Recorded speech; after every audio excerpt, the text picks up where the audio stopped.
Okay, we're back. I think we've got the better I had to restart the feed because my resolution was weird, and I didn't want to. I didn't want to impose an awkward, um, what would you call that, aspect ratio on people. You know, when you go to watch like rewatch a movie or something, you're like, oh man, 4:3. This sucks. This is dumb. But now it's like an all hunky dory. So I'm going to click through here and mute that.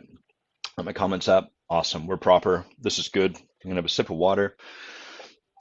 I'm going to share with you what's going on in my life, and then we're going to talk about these awesome topics. And we have a lot today. I had some very generous audience members and listeners and stuff provide us a lot of good conversation topics. So we'll dive into those shortly. Last week I shared that I was, let's put this water bottle down here. Last week I shared that I was feeling a bit disillusioned and how that's pretty commonplace. There's like an arc I go through in my work, and perhaps you do as well. I think my experience of leadership is that this arc is a fundamental facet of leadership. And the, excuse me, the arc of leadership that you move through when you're practicing ontological leadership, which is to say leadership as a quality of being rather than just a position in a hierarchy.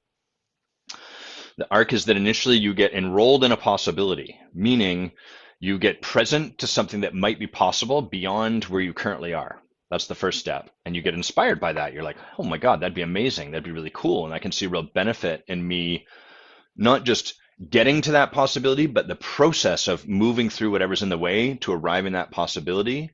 Hey, Alexander, nice to see you. Long time. The process of moving from here to there in itself would create some kind of benefit, would create some kind of breakthrough, would open up something for me. Let's open this window up for me. There we go. That's a bit better. So that's the start. And then the second thing that happens is we start to move towards it, and we're motivated and we're energized and we're setting up structure.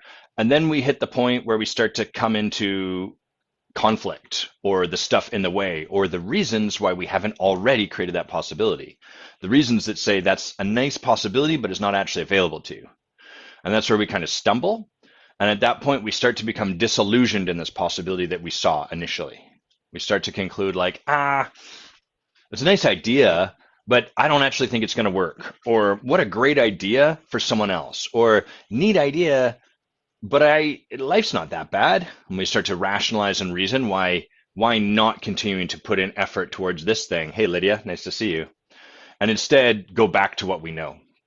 So this is a place of disillusionment. We become unenrolled in that possibility that we initially saw. And instead we become enrolled in the idea of staying where we are. There's an automatic, necessary part of leadership. And then as we complete the arc of leadership, our work is to sort of take on what we would call completion, to like kind of lay to rest all of the reasons that we're feeling a bit disillusioned. So all of the bumps that we've inured along the way, all of the bruises, all of the, oh my God, I tried that and it didn't work, to kind of complete on that so that it can be set aside or set down or just allowed to be where it is without any added significance. And as we do that, then we start to come out of that dip and move into the point where we get re-enrolled in possibility. So that's a necessary arc of leadership. Every leader I've ever worked with and every moment of leadership I've ever had has moved through this arc. It's like a sine wave. And likewise, your teams, if you're managing teams, if you're generating the leadership of people, they will go through this as well. And you as a leader will be a little out in front of it. So you're able to, hopefully, if you're doing your work, to support them to move through this arc. And if not, if you're not doing your work, then you won't. But that happens for them just as it happens for you. And what was it I was going to say about this that felt important? Bear with me here.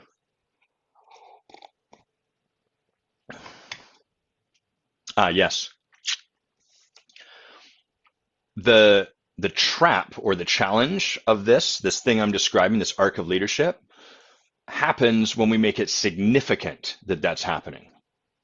As long as we don't have it as significant, like, whatever, that's just part of my process, that's inevitable and innate to leadership, then we don't have to make it meaningful. But what tends to happen is because we don't have any support, we don't have any altitude outside of ourselves, we're not engaged in like ontological leadership kind of conversations. When we find ourselves in that part where we start to get disempowered, disillusioned, unenrolled in possibility, we make it mean something. Oh, I guess I don't actually want this. Maybe this is spirit telling me this isn't a thing to go after. Maybe I don't want this that much. Maybe life is really good and blah blah blah. And this will naturally pull us back to the status quo. It'll naturally pull us back to the world we know, which includes finding reasons why we're happy with the world we know and why we don't need anything different, and then eventually just leave us where we started. And so what we want to be cautious about is assigning significance to this arc, instead of it just being like, oh, I'm just in the arc of leadership. That's tough in the moment. Because in the moment when you're in that dip, it's like, ugh, nothing matters. This sucks. It doesn't work, blah, blah, blah, blah. And the work I'm always in is setting aside the significance I'm assigning, getting supported, and surrendering to that moment, like allowing myself to feel the way I feel. And then there's usually a point where I start to like, okay, I think I'm ready to sort of start to feel differently. There's a period where I'm like, fuck this. I don't want to feel any different. I don't want to try to like create inspiration for myself. And I have to let myself be there, because otherwise I'm trying to layer inspiring myself over top of the fact that I don't want to. And it becomes a game of what I should do rather than what's honest and true for me. But there's a point where I've allowed myself to feel that disillusionment, and then I start to come out. I'm available to come out of it. And that's the point where I can start to get supported a little further. I can start to like, even though I have inertia, even though I might have some resistance, I can take on what's next. I can re-enroll myself in my vision. I can do all of that sort of stuff. So that's been a little bit of the arc I've been in. That's what I was sharing last week. And this week, where I'm at is I'm at the point where I'm ready to start to put a little more structure into place. So I'm going to talk about what that means, what I mean by that. And then I'm going to talk about the kind of obvious, in like sort of almost common sense, intuitive thing I'm supposed to do. And then I'll talk about what there is for me to do with my coach that's a little counterintuitive perhaps. So what I mean by like put more structure in place, etc., is that this week I started back at work after a month off. I have been getting up at a regular time, getting up early, practicing with Bay, meditate, all of that stuff. But there's still a bunch of things I'm kind of resistant to. I set my schedule up so that I get up at 6 and I start my first calls at 10. So I have 4 hours of time for myself to sit down and write my next book, to like clear, to meditate, to do all this stuff. And I've got the first and the end part in place, meaning I get up, I do some of that stuff, and I start my first call at 10. But everything in between, mostly I just sit on the couch, I play video games, I'm resistant to doing anything else. So I'm kind of halfway there. And what I'm really clear would serve me, and what's probably next, is for me to start to fill in all that other stuff, to get back kind of into the full swing of it. So that's what I can feel is next for me. Is like, all right, let's really get like that structure in place. And up to this point, I've been not only resistant to it, but unwilling. Now I'm moving into a state where I'm willing, but I'm still resistant. So I think that's really important, because we often conflate those two things. I'm just distinguishing this for myself right now. When I'm resistant and unwilling, it doesn't matter how much I try to layer over top. It's like pushing a boulder up a hill, and things probably aren't going to work because I'm going to sabotage them. When I'm resistant but willing, it means that I'm still going to have a pull back to the comfort of doing nothing. I'm still going to have a pull back to the comfort of snoozing, but I'm actually willing to like put structure in place to force myself out of that. I'm willing to overcome. I have a desire in my head, a willingness to like overcome my resistance. Whereas before, where most of us operate is we are resistant to changing whatever's going on for us. We're unwilling to take on that resistance. We're actually unwilling to have things go any different. And then we layer a third thing on top of that, which is, but I should change. And as long as we're actually unwilling, what there is to do is to let ourselves be unwilling. This is a bit of a nuance, and starting to find that point where it's like, okay, I'm still resistant. I'm still going to have inertia. There's still going to be momentum for me to overcome. I'm still probably really going to want to snooze or really get on that couch and play video games instead of sit in front of my computer and write. Or I might even sit in front of my computer and be like, there's nothing for me to write. I should go back outside and play video games or do whatever.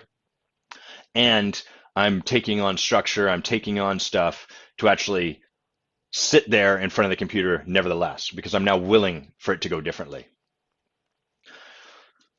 So that's what's next. And the obvious, like the intuitive thing, the sort of common sense thing. And what I mean by that is the obvious fix. Oh, I'm now ready. What there is for me to do is to just like force myself to do that stuff. The end. Just sit down, put my nose to the grindstone, make stuff happen. That's it. Easy. Nothing more I have to do. It's not that much more complicated. Why would I bother having a conversation with a coach? I just need to force myself to do stuff. That's the obvious approach. And what that's ultimately about is fundamentally like, I just need to use enough willpower to make myself do things. And then if I do that enough, it'll, the thinking usually goes like, if I do that for 90 days, it'll become a new habit. And then I'll never go back to the old way because I have a new habit. The end. That might work for you, but I've never seen that really work for anyone I've supported. And it definitely doesn't work for me.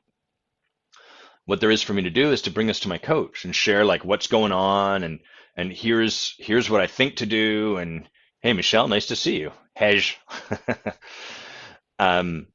Here's the stuff I think to do, but I'm not sure. Can you support me with this? And what my coach does is she helps me see what I otherwise would not be able to see because she has some altitude. She can raise up. She's not caught in the swirl of it with me. And this is the gift of coaching. I don't know a coach who hasn't worked with their own coach, shown up on a coaching call and felt like, I just know what I need to do. I just need to do it. That's such a common occurrence in coaching. That's probably the thing we hear the most. And that never works beyond the short term. I just need to do it works in the short term because in the short term you'll make a change for like 10 days before you go back and do the other thing for 10 days, back and forth. All of us as humans are like, I know what I need to do, I just need to do it. When I bring this sort of stuff to my coach, she might see like, well, what else is going on in your life? She might help me look and notice like, oh, I'm partially resistant because I'm actually not getting supported over here. And because of that, I'm feeling pretty tired here. And then I don't have any energy in the tank to really sit down in front of my computer because I'm exhausted from that thing. Or who knows what it is. But she helps me see what I otherwise could not see. And that's what is never accounted for in, I know what I need to do, I just need to do it. And that kind of approach, we kind of think like, yeah, I can see all of the variables, I just need to make myself do it. So that's what's next for me, is to get that altitude. And that place that people arrive at, where they're like, I know what I need to do, I just need to do it. That's usually the best time to start working with a coach, because that voice is usually the next iteration of the same pattern you find yourself in. Almost certainly you've heard yourself saying that. And almost certainly the moment you're like, I just need to do it, that's the moment when you're about to start the next iteration of the pattern. And sure enough, you'll come back in 6 months' time or however long it is for you to that same starting point, and then that same resistance, and then that same conclusion. I know what I need to do. I just need to do it. Thanks for sharing, Lydia. Lydia says, my resistance to structure was to put structure in place, then beat myself up for not acting on it the first day.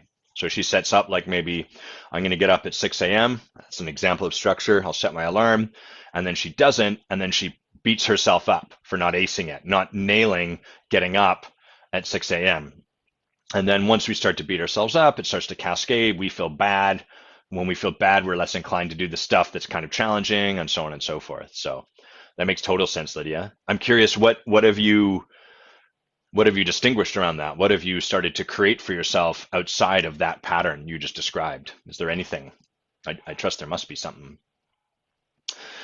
So that's where I'm at. Next time I talk to my coach, I'm going to bring that, and then my intention is to really get myself set up to move the next book forward, to start to create stuff. There's a lot of ideas I have, like probably most of us, and they need that time. There's probably about 2 hours of my day that are currently largely going unused in the mornings.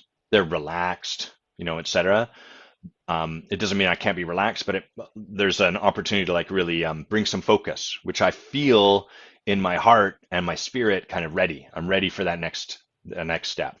And sure enough, I'll come back around to this side where I'm like, I'm resistant and I'm unwilling. I'm not interested in doing more. So either way, either place I'm in is sacred. I'm just ready now to move over to this side for a little while.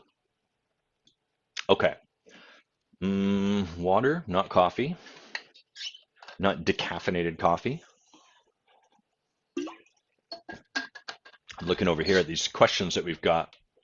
So I want to start with something that Seth had asked about last week, maybe before, which is like he asked me, Adam, can you talk a little bit or share some of your thoughts on like artificial intelligence and what some people like guests on Lex Friedman's podcast, etc., are saying about it, because the future sounds pretty bleak given that.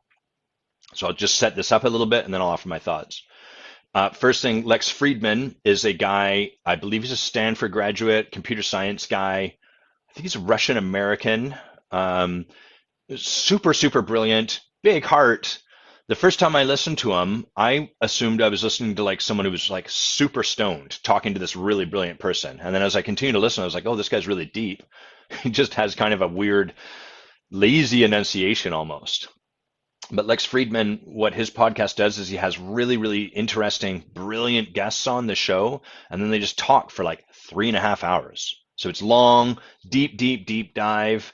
If you're the sort of person that wants like fast snippets, it's not the podcast for you. But if you're someone who like likes to go for long bike rides or long drives, or just finds yourself a lot of time and are interested in being fascinated and learning about the world and humans and stuff, great podcast. Lex Friedman, Freidman, I believe. So, Seth, I asked, do you have a reference I can check it out? And he put me onto like one episode of this guy's podcast where he had one of a few people that are in the AI space. So that's Lex Friedman. AI is obviously artificial intelligence, and specifically a lot of what we would call maybe like the alarmists. That's not a very fair term because it suggests that they're over emphasizing the risk. Like if we called climate change scientists alarmists, that wouldn't be really fair, right? So I don't want to paint them in that light, but a lot of the people that are really concerned about AI are specifically concerned about what is called AGI, artificial generalized intelligence.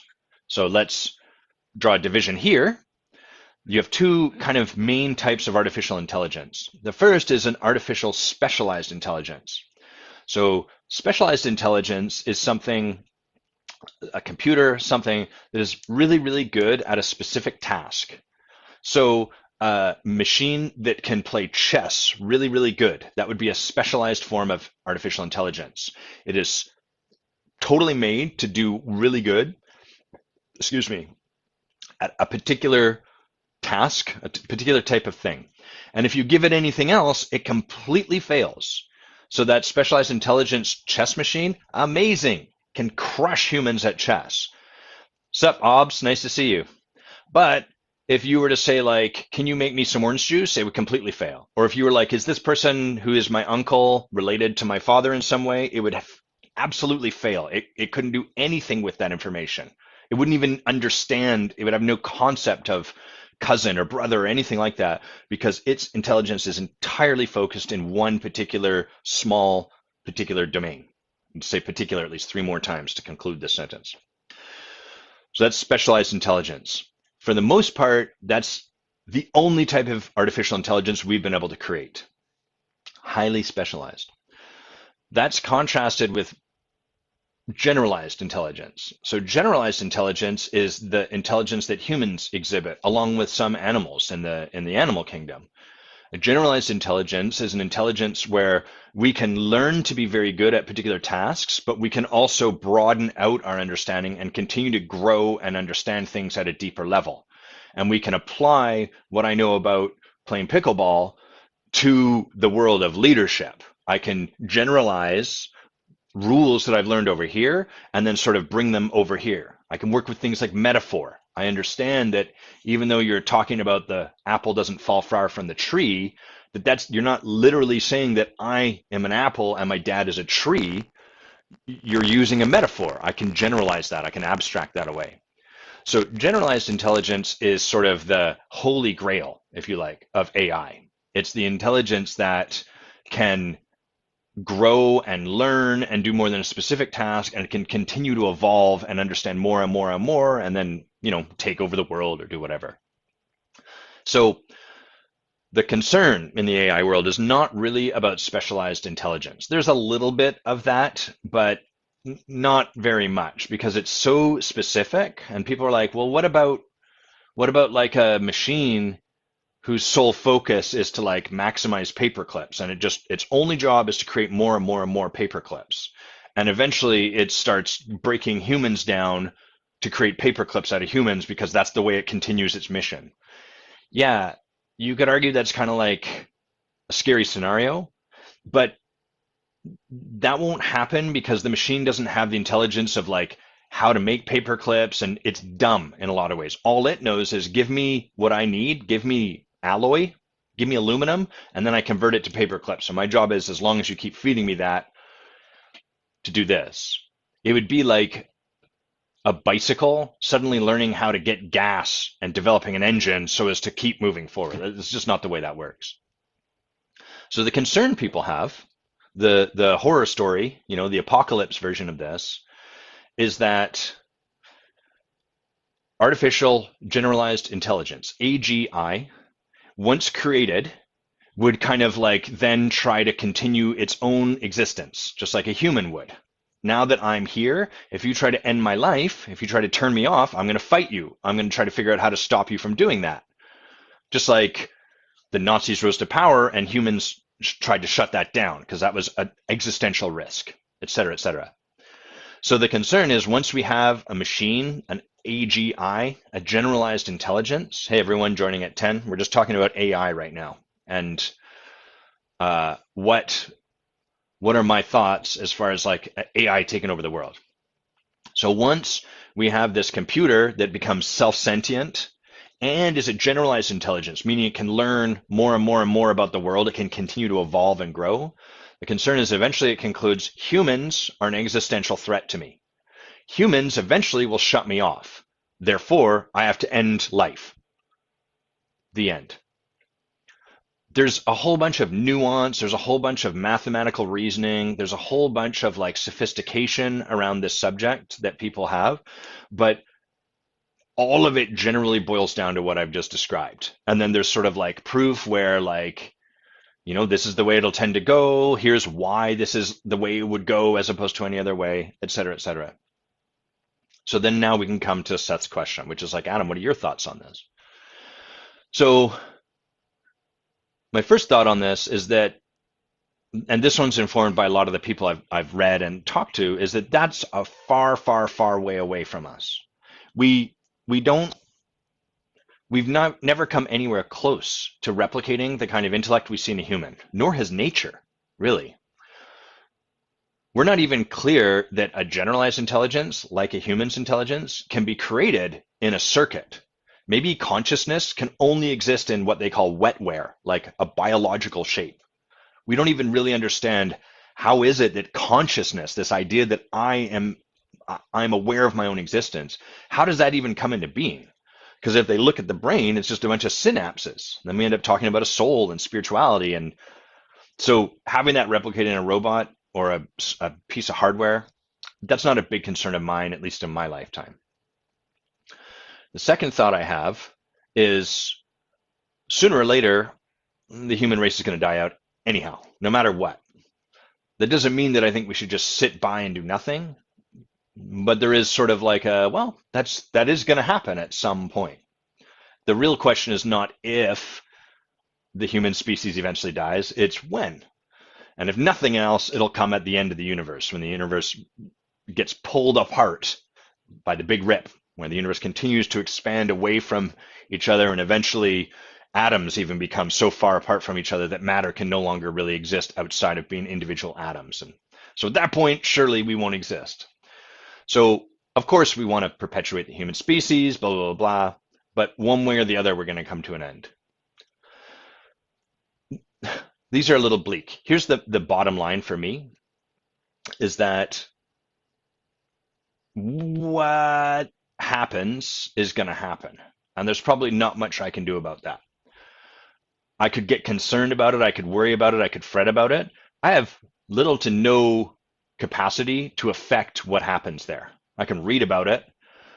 I could get kind of crazy and come up with conspiracy theories and hold all that stuff in my head. And I could rally a bunch of stuff on Facebook. But pretty much, I'm not really I don't have that's my place on this planet. That's not what I'm here for. And I don't think that's actually going to make much of a difference. So here's where I end up.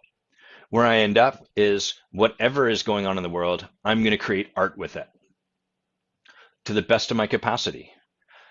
Trump's president. I think that guy is terrible for democracy. He's driving up a bunch of stuff. What am I going to do with that? I'm going to do my best to create art with what is getting driven up. There is climate change happening. What am I going to do that? I'm going to do my best to create art with that. And the art is whatever I choose to be the art I'm going to create in the moment. So when it comes to climate change, my art is to do my best to continue to change my own patterns of behavior, to talk about this with other people, and to continue to do the work with my own coach to work myself out so I can let go more and more of the stuff that's not serving me or the planet and so on and so forth. At the end of the day, that's all I'm really interested in doing because it's all I really have the capacity to do. Whether or not AI changes humans, I don't know. Maybe it will. Maybe it'll eradicate us. Hopefully we can do our best to create art in the moment because that's ultimately, in my belief, what life is about. We're here creating art with this crazy universe that we've become a part of. So I don't concern myself with that too much. And likewise, I don't concern myself too much with changing climate. And what I mean by that, when I go to my parents, my dad's he's worked up. He's consternated about I really think we're wrecking the planet. And I'm yeah, we totally are. I can't do much about that. I can fret, I can frown, I can get worried about it, but that's not going to do anything. There is nothing I'm going to achieve from that. What I can do is I can surrender to the world as it's happening, and I can do my best over here to manage the one thing I do have control over, which is my behavior. So Bay and I stopped eating red meat, stopped eating pork, because those things are big contributors. We're always looking to can I reduce my habits a little bit more? And how do I create art with the way people are showing up around me? How do I create art with the way my dad is feeling about this? Can I be more loving? Can I be more of a listener to him while not getting hooked into it myself? None of this is right. There's no right way to do any of this, but that I find for me is much better as a way of living because then I can be sober emotionally as I go into life and not get swept away by a bunch of worry that doesn't really go anywhere. And the worst part of worry is worry has us take frantic reactionary action to the thing we're worried about. And that kind of action is usually only really impactful in the short term. So the more I can surrender to what's happening, practice creating art with it, the more I can take action that over the long term actually makes a difference. So that's what I do with that. That's what I do with the idea of AI and the bleak outlook and all of that. And then I read books like The Three Body Problem, which leave me terrified about the the existential crisis of humanity and all of that stuff. If any of you have not read The Three Body Problem and you're looking for a really good science fiction series, I really recommend that. It's a trilogy. It's I was never a huge War of the Worlds fan as a kid, but I've heard it described as the modern War of the Worlds, and it's quite good. It's a very good book, really interesting, cool science, neat concepts. A little heavy at times. You're oh man, we're fucked as humans, and then you come out of that and we triumph. Good series. Thanks for that question, Seth. It's a really good one. Okay, let's get into some ontological leadership kind of conversation topics. I got my topics over here on the left. Let's see what we'll start with. So Tibor, hey Tibby, asks, how can I support my kids so that they bring the best out of themselves, school, sports, life, etc., without creating or feeding the not enough belief in them and thus creating a lot of pressure. Is having high expectations, but being unattached to my kids, meeting them that way. Okay, so how do we work with children? This isn't that different from the question Seth had asked last week about that person in his life that was sort of like stuck in a victim mindset, struggling to move forward. There's a similarity there. So I want to start here by saying, and I bet some of the coaches in our audience will recognize this. One of the most common things I hear from parents when I'm coaching them, right at the start, I'm like, what do you want in your life? And what they say is, I want my kids to have the best life they could have for themselves. I'm like, got it. What do you want for yourself? Like, I want to be the sort of parent that would be able to inspire my children to know that the children can do anything they want and achieve that and go after that.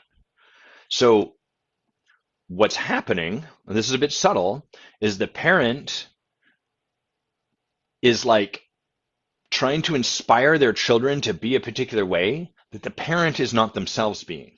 The parent is talking about like who I want my kids to be is like that they can do anything and they can make whatever they want to have happen in the world. That's who the parent is talking about wanting to be for their kids.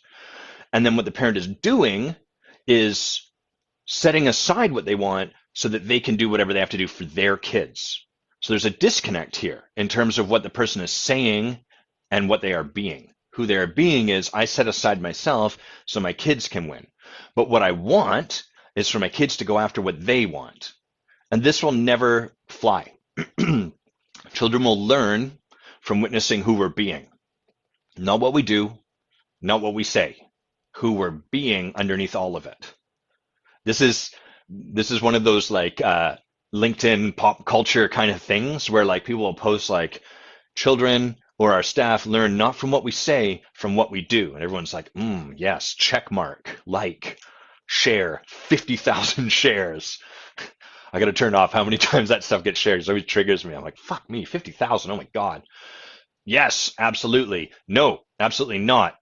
Sounds super good to say it that way, but underneath it, it's you can do one thing, but underneath who you're being is something different, and that's what people will pick up on every single time. So the challenge as a parent is if you want to inspire your kids to to step into their best, you do it by modeling that in your life. You do that by getting supported. You do that by getting supported to see the places you are not yet aware that you are settling, and the really compelling reasons for why you are settling in those places.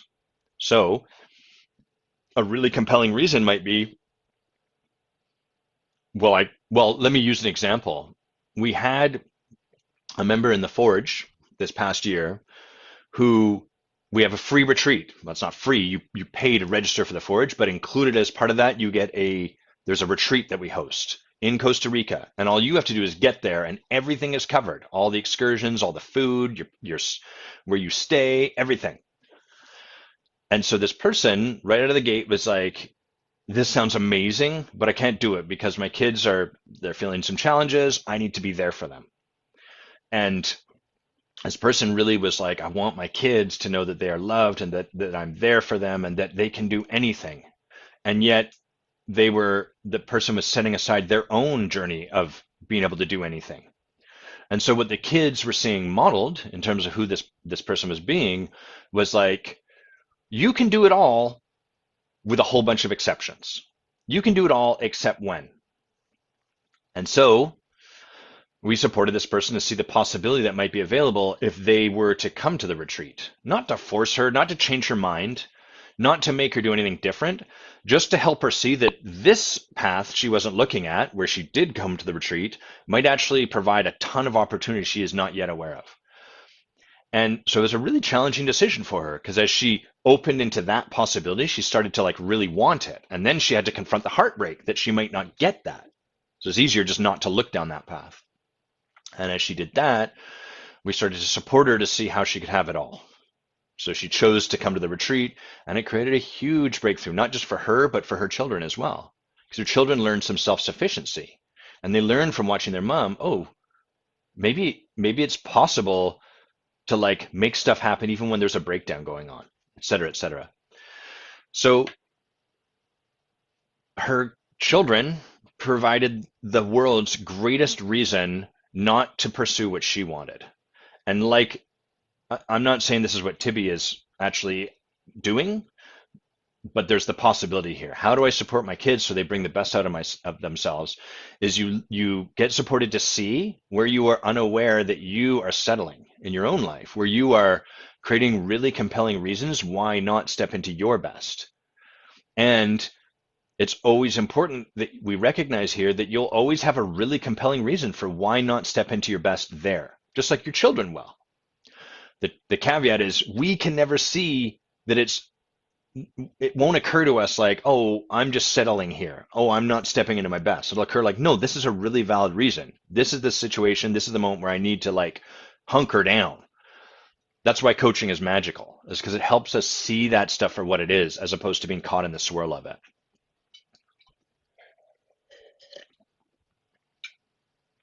The best thing we can do with our children is no different than the best thing we can do with other people.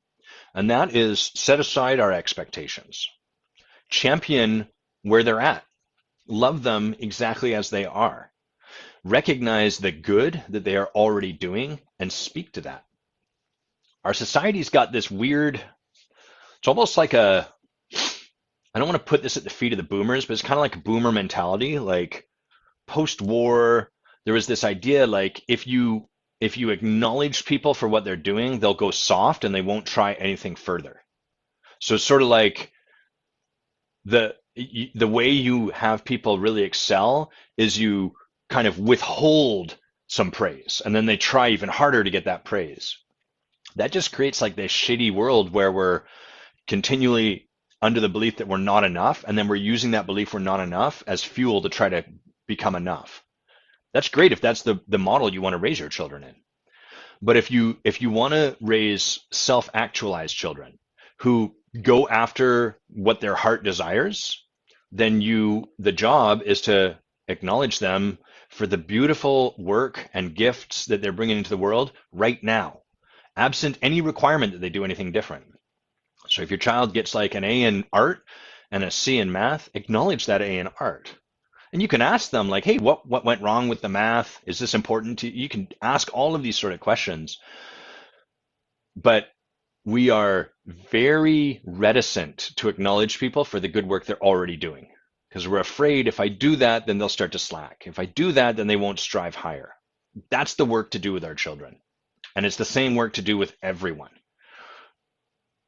Pretty much everyone that comes through my doors as a coach, in part because they're a reflection of me and this is my stuff, we're all like operating under the story that we're not enough. All the people coming through my doors. And my people and I, from I'm not enough, we learn to be like amazing. We learn to be like really good. So we're basically continually outrunning the story that we're not enough.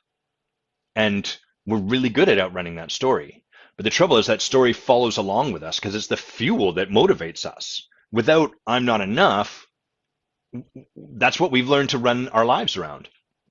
And so my people show up having achieved great things and feeling like they suck, or feeling exhausted, or feeling like, fuck this. Why don't I feel better? Well, you don't feel better because your whole life is an expression of you not being enough. You're achieving great things because you're not enough, not because you just want to achieve great things for the love of great things. Hey, Maria, nice to see you. And so this is the cost of people having expectations of us. This is the cost of people kind of being withholding about acknowledging us for the greatness we already are. This isn't a criticism of any parent. If you're hearing that, that's not what I'm saying. If you're hearing that, consider that that might be some of your own stuff showing up. What I'm saying is that all of us have learned to be stingy about acknowledging greatness. And so the beautiful thing is you can start to shift that already. You can begin to acknowledge the greatness that's already there. That's how we support our children to be the best of themselves. We basically trust them, and that's scary as a parent. I witnessed this with all my friends that are parents. With my brother, I've got a niece and a nephew who are just incredible little human beings, and I witness it's edgy because we're worried. Like, well, if this person, if I just let this kid pursue hockey, there's not enough room in the NHL for like everyone to be a professional hockey player. I've got to steer them towards something else. That's a lack of trust in someone's path. Because the truth is, in my experience, my witnessed experience supporting people in this way, is that if we let someone go down that path, they're going to discover for themselves whether they want to keep going down that path. If you allow your child to go down that path, they're going to discover what it requires to play in the NHL. And then they might be like, this is crazy. There's like 100 people that get to do it. It's rife with injury. I don't want to do this. Or they may decide, I'm going to do this. And then they get so close, they never quite make it. And they go, this isn't what I want to do. Actually, I want to go this way. By trusting people on their path, they will veer towards wherever they're going to go anyhow sooner than if you are putting speed blocks in the way. Things like our expectations or us gently trying to nudge people away from their path, that slows them down because then they start to doubt themselves and then they try to veer. And then what happens is this, like, what could have been sits there niggling at them. And it either pulls them away or it stops them from efficiently pursuing this other thing. And so what we have to do is we have to do our best to learn to trust people in their path, trust our children in their path. And the best way to do that is to get supported in a coaching relationship to learn to trust yourself in your path. This stuff I'm talking about is not easy because it's not what we're trained in. But the more we do our own work, the more we start to discover, like, oh, I have a spiritual path and I have a process that I must move through as I'm walking along that path. And those things are sacred and to be held with reverence, and they can't be shortcut. That's how we work with our children. There's a piece I want to say here on shortcuts. This is the great irony, I believe, of transformational work. I'm going to come to what you shared, Daniel. Hey, Daniel, and touch on what you just mentioned, Maria. So we all want a shortcut. That's like the human condition. We're like, how do I get there sooner? And people come to coaching wanting a shortcut. The great irony in coaching, the great irony in transformational work is that we learn there's no shortcut. We learn, actually, every time I try to take a shortcut, it takes me out of my process. And then inevitably, I have to find my way back to my process and be in it to move forward. So the first half of like this work, so to speak, is kind of coming to the disillusionment about the idea of a shortcut. Like almost like, oh, fuck, shortcut won't work. I just have to be in this mundane, crappy process. I have to let go of the idea that I can escape, that I can get there sooner. Here's the irony. The more you do that, the more that becomes its own shortcut because you are no longer distracting yourself from your process. You are no longer getting in your own way, and that allows you to move through your process sooner and get there faster. So the irony is kind of like we have to give up on the idea of a shortcut, and that in and of itself is a shortcut, so to speak. Excuse me, at least relative to what we're doing. It's not a shortcut in terms of our own process, but it's a shortcut in terms of the way that society has evolved. Society is of the mind, and so it's all rife with like, well, maybe I should do this, maybe I should do that. You know, that we can spend years doing that. Maria says, parenting is not cut and dried. You can't always let them do their thing. There must be some guidance, not in the Gestapo way, but guidance. Absolutely, Maria. So I want to be clear that none of what I'm suggesting is like based on rules. I'm talking about who we are being. And I want to be really clear that ultimately what I am inviting people to do is to come back to your own work. If you want to become a masterful parent, become a masterful human being. As you do that, you'll start to learn the nuance between your process and working with your resistance and your willingness to let go of your resistance and all of that sort of stuff. And that's going to allow you to be a much better parent because you're going to have way more space for your child's process. So none of this is sort of like, parents, stop doing what you're doing. You need to I mean, I wouldn't even deign to do any of that stuff anyhow because I'm not a parent yet myself. So I don't have much ground to stand on, but I can stand on the ground of being and what makes a difference. And you're absolutely right, Maria. She says sometimes being a parent makes you question everything. Sometimes. Yes, indeed. Yeah.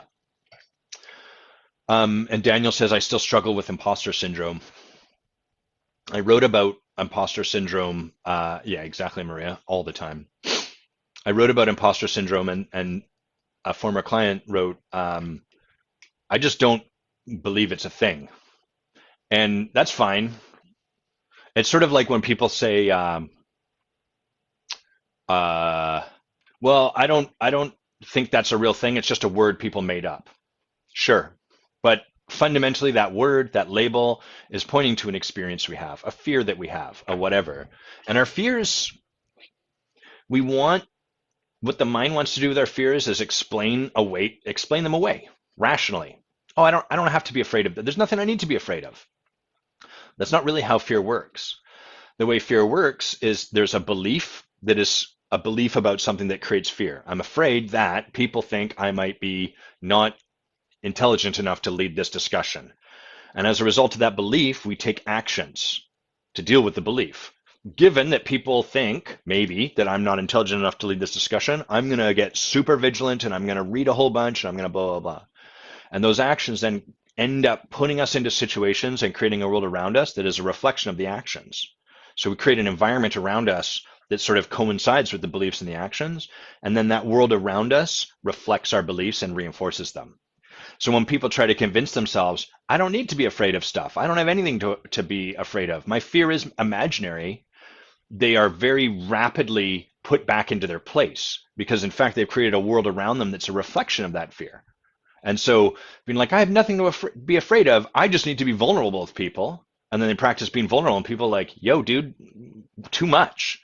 Or yo, what's wrong? Are you okay? And then they're like, fuck, I hate people. They blame it on people. It's not people's fault.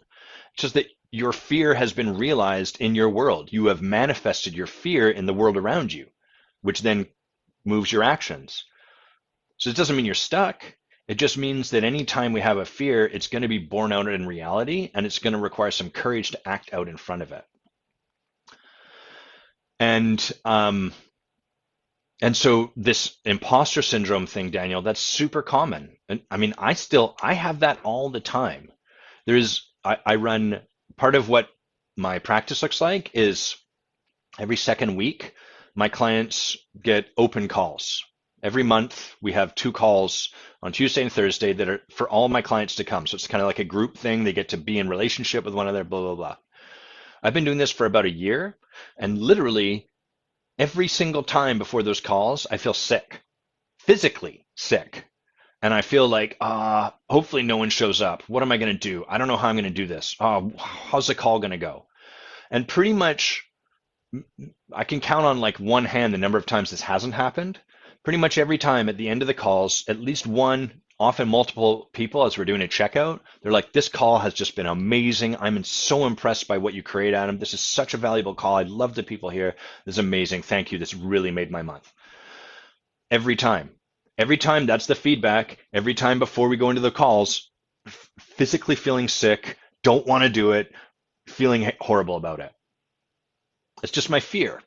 My fear tells me I can't do that. My fear tells me this is nuts. My fear tells me you haven't prepared enough. All imposter syndrome stuff.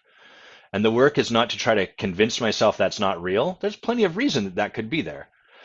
The game instead is for me to just accept, all right, I got some fear going into this call. And there's some specifics to that fear. But that's all it is. It's just my fear. And it's not fake or made up. There's a truth to it, but I don't have to let that kind of dictate how I show up. I can just show up to this and do my best. So that's how imposter syndrome for me shows up. And that's where it's live in my life. And then Maria's saying, side nugget, I don't always make your Friday lives with the time difference and all, but I just wanted to say you and Bay, I think, are phenomenal. You always talk, who would you want at the table? And I say you both. Side note, and just thought to share. Thank you, Maria. That's really lovely praise. I appreciate that. We're fun at a table too. Okay, so that's how I think we can work best with our children. David, let's go to what David's written here. David says, am I currently working with Adam? Are you currently working with CEOs, leaders at organizations? And if so, what do I find they struggle with or find difficult to change, even with the support of coaching? Yeah, there's a number of CEOs, CTOs, C-suite executives in my practice, as well as people at varying levels of executive leadership. So usually it's the first two. I'm not actively trying to cause this. It just happens to be the first two tiers of leadership. So C-suite, CFO, COO, CTO, CEO, and then the next level, which would be like VPs, that sort of thing. What do I find they struggle with or find difficult to change even with the support of coaching? So I find there's a couple common things that people at this level struggle with. The first is that all of the patterns that they've learned to be, like all of how they've learned to be up to this point in their life, have gotten them here, a position that is fairly esteemed and sought after, right? If you tell someone this is why everyone creates these wacky titles like chief love officer, chief leadership in charge of, all those sort of, what are you doing? All those sort of wacky C titles, that's because it's kind of a mark of achievement that you are at that level of leadership. So from the way they've learned to be in their life, that has brought them to this point, and then they come wanting coaching. And so the first thing they struggle with is letting go of those old patterns because they have served them so well. The second thing is like a pendulum swing to the first thing, which is then the next thing they struggle with is holding those old patterns with reverence instead of loathing, instead of just like, yeah, I shouldn't do that. That's stupid. Like at first, they're kind of insistent that no, this is the way things need to be done. And then when they start to see the consequences, some of the unconscious consequences of those actions, they swing all the way to the other side where they're like, they vilify it. Yeah, this is garbage and it cost me my marriage and there's no good reason for me to do that. And that's not true either.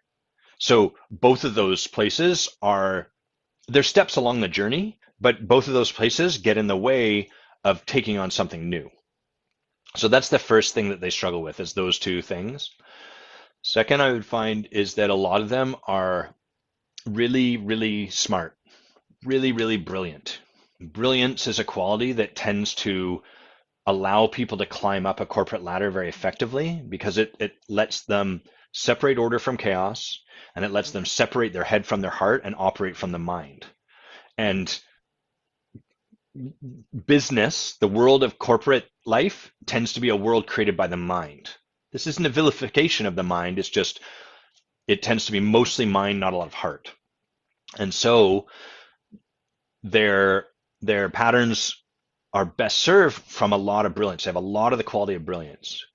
And what that causes, the struggles that creates for them, is that they struggle to, oh, sorry, this is how I want to word it. They're right about everything, and they struggle to trust. So early on, there's a lot of them explaining to me very articulately why things are the way they are and why they have to be the way they are. And if I offer anything, and most coaches do, right? What most coaches do is they try to like challenge the person on their beliefs, which won't work. It'd be like trying to challenge a masterful lawyer on their case that they've already concluded they have the right answer for. You're going to lose. And even if you don't lose, you're meeting that person on their turf. You're engaging in a battle, so to speak, with them in their area of expertise. That's crazy. And so most coaches, these people often find they can't be supported because most coaches haven't gone they're just not deep enough to be able to see that dynamic. And so they try to like, well, but what if it wasn't? And then the client will be like, yeah, but it is, and here's why. Yeah, but what, like maybe it's not because I can hear this. Well, yeah, but what you're not getting, and then there's like a half-hour explanation of why it is the way it is, and then it all falls apart. So these clients, these people really struggle with the idea of anything being any different.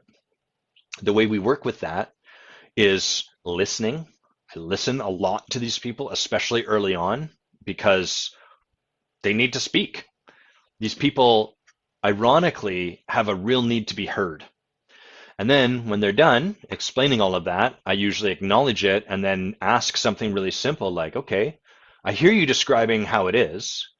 Is that how you want it to be? And then usually I listen for another half hour. This is the early days of working with these people, is because they've just got such a, this is how it is. And so I think of it like thawing out a glacier. They've got this icy glacier of here's how the world is, here's the way I need to be. It's all well set up and it's thick and it's hard. And so if I try to punch through that, metaphorically speaking, it's just not going to work. So it starts very gently and with like really simple questions like, okay, but I hear you. Yeah, I got it. You're explaining how it has to be, but is that how you want it? Okay, how would you want it? Well, here's why it can't be. I know, yeah, I got you, but how would you want it? Just out of curiosity. And what that's doing is it's starting to melt like a drop down that glacier. So it requires a lot of patience.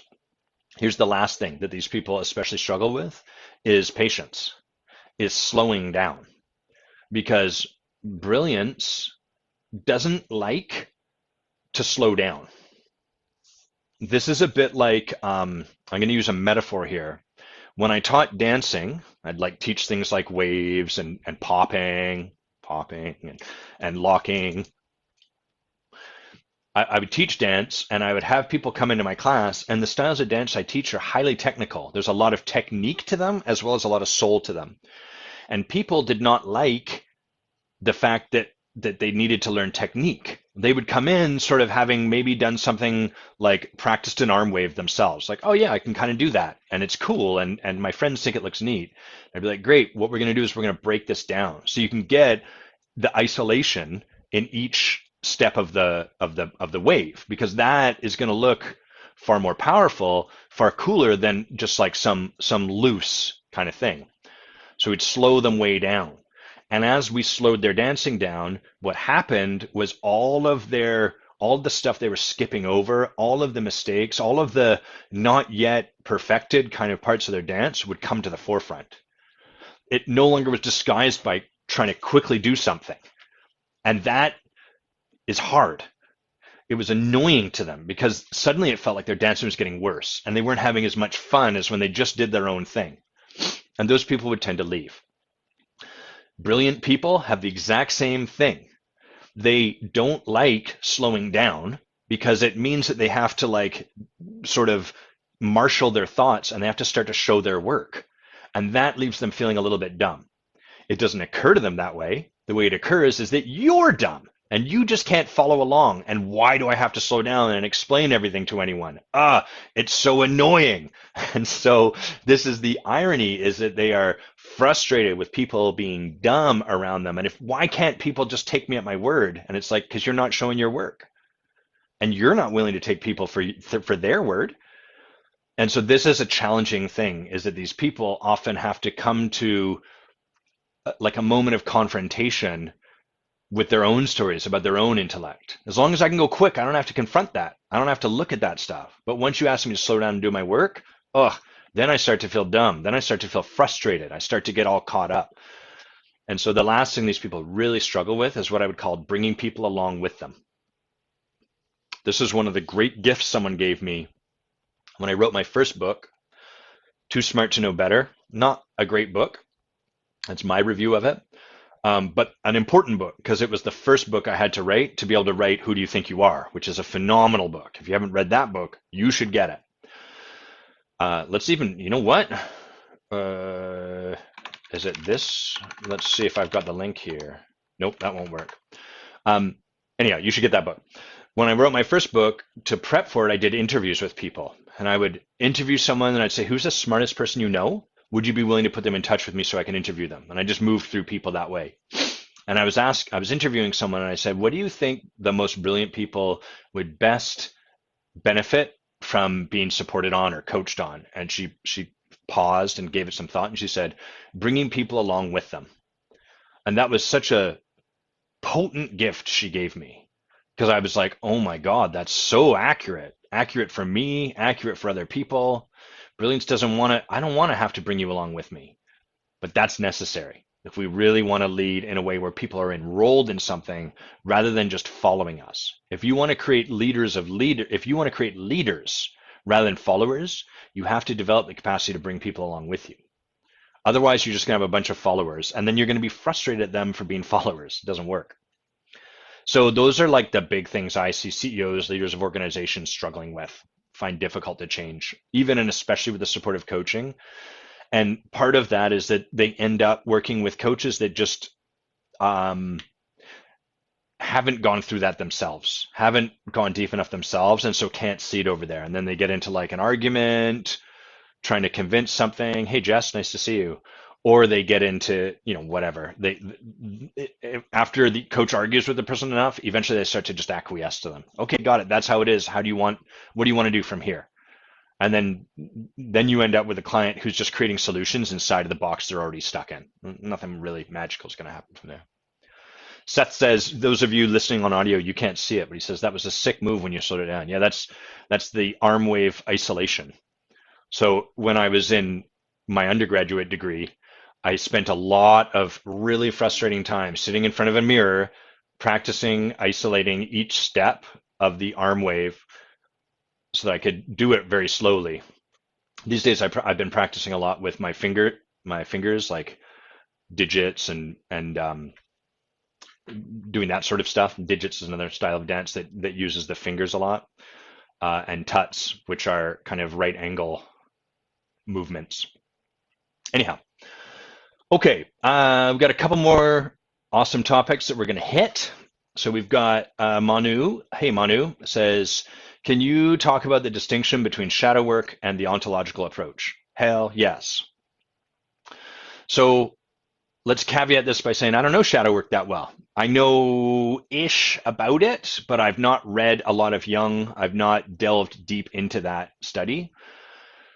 Jung's idea, I believe, was that there is a shadow part of our personality, which is basically our unconscious. It's all of the stuff that we've learned to repress or suppress that then shows up in our unconscious. We can't see it. So, and then there's just, Jung was brilliant and wrote a great deal of stuff on this, and there's a lot of extension on this. And then there's the ontological model, which the way that works is kind of similar to Jung, which is in the ontological model, at least the model I work with and have elaborated and evolved since my initial training, is that we begin as like this pure set of beautiful qualities of light. A baby comes onto this planet innately good, meaning they don't show up on this planet just like a shithead. Babies don't come out of the womb and turn around and be like, fuck you. That's not how a baby operates, although there'd be a good TV show. They come out beautiful qualities, expressing those qualities naturally. And then we learn from the world around us that some of that stuff is wrong. Not through malice. It's not like people are trying to fuck up babies. We learn it's wrong because the parents that raised us were trained by their parents that it was wrong. And so on all the way up the chain. So like, I take up a lot of space. I have a lot of presence. And my mom was raised that her presence was wrong. It was wrong to take up too much space. That's arrogant. And so I got that training as a kid. I learned the natural amount of space I take up, too much. Turn that down. And so consequently, I learned kind of like, oh, it's not okay for me to just naturally take up the space I take up. I need to dim it. And that creates our shadow.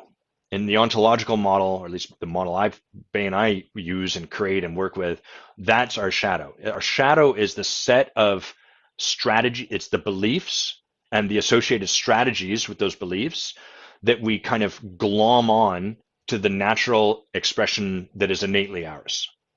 So what's innate to me is to take up some space, to be a big presence in the room, not arrogantly so, but like just you get at him in a room, people are going to notice him. And then there's usually two parts or components to our shadow. The first part is the underexpression of what is innately ours. So that's, I learned it's wrong for me to take up all this amount of space, turn it way down. So you'd see me in a room, kind of like an elephant hiding behind a blade of glass, a grass. You'd be like, whoa, who's that guy? But then immediately look past him, and it'd be kind of weird because you're like, oh, that guy, I kind of want to look at him, but then he's being, it's jarring. We're like, this is incongruous. So I've turned my natural presence, my natural energy, my natural, you can even call it magnetism, down. I've made it wrong, and I'm trying to like suppress that part of myself. That's the first side of our shadow, the underexpression of who we are. And then the other side is the overexpression. That's where we have learned what I am is not enough. I need to turn it up even further. So it's like turning it up to 11. So if who I am is brilliant, it's the part of me that like, yeah, I get an A on math, but that's not enough. I need to get an A plus, and I need to boast about that A plus so everyone knows how smart I am, and I need to like shoehorn into the conversation the grades that I got so that my brilliance does not like so that it's really clear I'm brilliant. So these two sides form our shadow. Our shadow like ends up polarized. You've got the overexpression and the underexpression. And then what happens is that instead of coming back home to just our innate natural expression, we bounce, we oscillate between these two poles. So I am underexpressing, let's say I'm underexpressing my presence. So I'm like keeping myself small, and that's going to create a problem. The problem is, but who I am is presence. And as that, I kind of want to be seen for my energy. Like I'm actively turning myself down, and then I'm not being seen for who I am because I'm actively hiding it. And that creates like there's something missing in my experience of life. I'm not being expressed and recognized and seen as my expression in its most natural state. So I'm hanging out here, making myself small, and I decide this feels crappy. I need to be me. And so I go from this underexpressed side and I turn it way the fuck up. And I have no capacity to calibrate because I'm operating over top of a story that it's wrong anyhow. So I take big swings and I swing all the way out to the other side, to the overexpression. And in that way, what happens is I start taking up all the space in the room and I suck all the oxygen out. And every time someone starts to tell a story, I jump in to explain my story about how blah, blah, blah, blah, blah, blah, blah, blah, blah, blah, blah. This has to do with me. And at that point, now I'm in the overexpression. And if you've ever been around someone like this, you probably have an idea of the impact it has on you. You're like, fuck this loudmouth. I don't want to give them any of my energy. They're sucking all the oxygen out of the room. I'm going to turn away from them. If not physically, if not literally turning away from them, energetically you close to them. And then I start to feel that. I start to feel myself losing people. I start to feel people turning away from me. So I have two options. The first one is I like crank it up even further. Maybe I start yelling. Maybe I start calling your name to draw you back to me. And that just repeats the cycle. People are like, oh my God, I'm just going to leave this. I'm going to leave the party, or I'm going to leave the room, or whatever. So I might do that.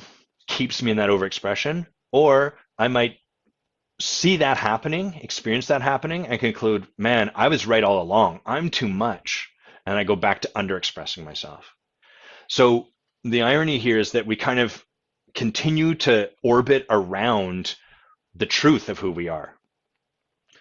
And I'm not going to go too much into, well, but how do you get back to the truth of who you are? That's the whole transformational journey. So that's why you would work with a coach, is to overcome this thing that I'm talking about.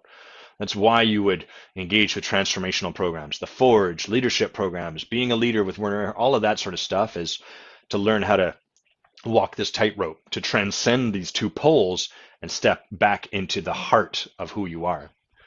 I will say the vast majority, like 95% of the personal development work out there in the world is unwittingly and unconsciously moving you from one pole to the other pole. That's what it's doing. And it's doing that because that's like the intuitive thing. That's the reason that I, as an individual, keep moving from one pole to the other is the same reason that that's the solution everyone else is selling. And it doesn't really work. It's not that satisfying, but it's easier in the short term. It's easier to go from one pole to the other than it is to find your way to come back home. Because to come back home, you have to really sit and be with your fear rather than trying to trample your fear or operate over top of it. So that's the shadow work ontologically. I'm not clear on how much Jung talked about, like, I don't know how well he distinguished it along those lines. Probably pretty good. The dude was pretty brilliant. But what I like about the way I've described that is it's pretty simple. And when you get down to it, it just makes a lot of sense. It's like, oh, of course, I'm basically operating over a top of my fear that. All I have is kind of third head knowledge on this, but when I hear people talk about shadows from a Jungian perspective, it tends to be kind of intellectual, and it tends to sort of put attention on the shadow itself, and then the attention is there on the shadow. Whereas in the ontological model, we recognize the shadows, but really our attention is on the essence of who you are. That's where we want our attention, not on like, it's interesting you have a shadow, but we got to move off that pretty quick because otherwise you just become fascinated by that and you hang out here and you start being in conversations with yourself and your coach. Like, it's so interesting. Once again, I made myself small, and I know that we talked about how that was my dad, but I'm wondering, like, why is that so compelling for me, and why do I stay there, and why don't I seem willing? And it's just a whole bunch of conversation about why you're stuck there instead of like a conversation that actually moves you to where you want to be. So I'm not so clear as to whether or not Jung kind of drew this complete picture. My hunch is probably yeah, but I just don't hear it that much in the discourse. This complete picture that helps us get like, oh, the shadows are like a secondary kind of system put in place to deal with the problem that we are afraid to be who we truly are. And the reason we are afraid to be who we truly are is because we were trained out of it by the world around us as we are aging. Whew. Good question, Manu. If you have specifics about any of that, I would love to hear them. Like, okay, here's something I know about Jung. How does this relate or anything like that? Because then I can sink my teeth in a little bit better. From a high level perspective, it's a little tough for me to. I just don't have the knowledge of the Jungian perspective. I will say Jungian is one of like the Jungian approach is one of the approaches I find most compelling. Another colleague and a friend of mine is a trained, I think, a psychologist, and he talks a lot about Freudian object model 3. Like, there's a whole complexity to it, but he's like the fundamental belief in this Freudian model 3 object relations dynamics, whatever, is anything that happens inside a clinical session is clinically relevant. And that's very similar to coaching. So what that means is if you and I are in a conversation and you show up late, that's relevant. Where someone say it has nothing, this is just a one-time thing, nothing, this doesn't mean anything, let's not attention there, let's look over here. In the perspective my colleague's talking about is like the fact that they showed up late matters, it's relevant. And that's the same thing in the model and the approach and the way of being of coaching coaching and leadership I work with is like how someone is being here is how they are being everywhere in their life. So if they're showing up late here and making excuses and wanting to move past as quick as possible, then they are also doing the same sort of way of being everywhere else in their life. So whatever you call that approach, that belief, that system, I'm 100% on board for that. How we are being here is how we're being everywhere. And it's actually one of the places we can most make a difference for people as coaches is by recognizing the way they're being in the conversation with us. Hey, I noticed that your energy seems like you want me to stop talking and you want to kind of get on with our session. Is that there for you? Tell me about that. You know, we're constantly creating altitude and looking at how they're showing up in the moment so that they can look at how they're showing up in the moment. It's water time. Lydia says, you're speaking my language? Hell yes. And Michelle says, wisdom. Aho. Okay. Seth asks another question for us. He says, someone close to me recently was laid off from their job. They haven't been particularly energized the last 2 positions they've held in that same field, and they vocalized to me that they would like to try something else but have no idea where to look. I'm wondering how you approach career coaching ontologically. Can sort of see how you would use the course to narrow things down, but I'm curious if you have any wisdom or useful resources you can provide. I don't know, but I have lots of things to say, and we'll see if any of them are wise. That'll be our game together. Career coaching, first of all, is, you know what? We're going to take a quick intermission because I'm recognizing my bladder is full and I want to give this a nice, fulsome answer. So I'm going to go on mute. I'm going to quickly run to the bathroom. I'm going to come back. We're going to have dead air in this square. Be right back. Hang tight.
All right, here we are. How many live shows have the balls to have the host go to the bathroom in the middle of the show? How often does that happen? That's a hot, red hot advertisement opportunity. We get sponsors there. And Jess, you're saying an excellent opportunity to see all the magical and interesting objects you have in your space. Yes, indeed. Look at all those cool things. Got like a spyglass there. I like this dude in front of this wand, behind this one right here. This is a guy holding a giant golden ball. He's holding the globe on his back, trying to keep it from rolling down. That's a representation of humans to me. We're constantly like, I gotta hold this thing in place. I can't let it move forward. Okay, so let's come back around to Seth's question. We'll talk about career coaching. How do you work with this? So most, as a starting point, because Seth's asking, how do we work with this ontologically? As a starting point, let's talk about career coaching. Career coaching is mostly what career coaching is someone kind of doing work for you, in a manner of speaking. So what happens is we go to a career coach, and the career coach asks us questions, and the idea is like pretty surface level, like what do you like to do? What do you want to do for a career? It's on the surface. It's trying to find you the next job, and it does that through like what are the stuff you enjoy, and then matching what you like up with a career that might be a fit. And this isn't to say it's bad. It's just not, there's not going to be much of a breakthrough in that. It's more like having someone help you with a search. You could do a lot of this work on your own. You just don't know where the resources are, so it's going to take you a little longer. Whereas a traditional career coach could be like, okay, here's a survey you're going to fill out. Okay, got it. You've said that you enjoy cutting meat and you like interacting with people and you like this. Therefore, these would be good careers for you potentially. Butcher, meat realtor, I don't know, farmer, micro farmer, farm stand kind of person. There you go. Farmers market organizer. So you get like a series of things, and then you kind of, in theory, like choose that. You can also get people that combine what I just described with like placement, career placement, executive placement. So those people will be like, okay, they're kind of like a broker. Sort of like when you get a mortgage on your house, you go to the broker and you say, I'm looking for a mortgage that meets these criteria. And then the mortgage broker goes, great, I've got these clients of mine, these people that lend money. Here's a set that makes sense. Boom. Okay, got it. We can kind of like connect those up. So that's traditionally what happens in career coaching. You're getting assisted in the search to find the next job that works. What's getting missed in that is taking a look at like who were you being at your old job that had you, I mean, getting laid off is one thing because that usually suggests you weren't really wanting to move on to something different. But often when we're switching careers of our own volition, what's happened is that there was a way we were being in that old job that left us feeling dissatisfied, unappreciated, et cetera, et cetera, et cetera. You could unfurl the scroll and read all of the stuff on it. And and so we go looking for a new job that doesn't have the problems that we've attributed to the old job. What we can't see is that we were the cause and the creator of those issues. It doesn't occur that way to us. That's why I have a job. That's why ontology is so powerful, is because it brings what what is otherwise obscured and in fact looks different than it actually is to the surface so we can look at it. We can actually work with it. So it always occurs like the problem with the job was not me, it was the people around me, it was the career place, it was the system that I was in, it was the this, it was the that.